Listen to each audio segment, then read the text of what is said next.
નમસ્કાર, આપ જોઈ રહ્યા છો સ્પાર્ક ટુડે ન્યૂઝ। ઓપરેશન કારાવાસ અંતર્ગત સુરત શહેર રાંદેર પોલીસની ટીમ દ્વારા 1995ના રાંદેર પોલીસ સ્ટેશનના નોકર ચોરીના ગુનામાં નાસ્તા ફરતા સીઆરપીસી કલમ 70 મુજબના આરોપીને ઉત્તર પ્રદેશ ખાતેથી ઝડપી પાડવામાં આવ્યો છે।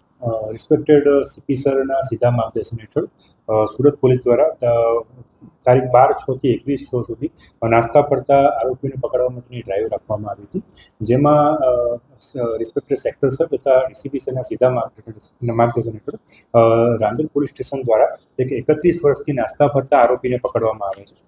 આરોપીની જે ગુનાહિત ઇતિહાસ એવો છે કે આરોપીએ 1995માં રાંદેર પોલીસ સ્ટેશનમાં 300/1995ના કલમ 381 જે જૂની આઈપીસીની કલમ છે એના અંતર્ગત નોકર ચોરીનો આરોપી હતો।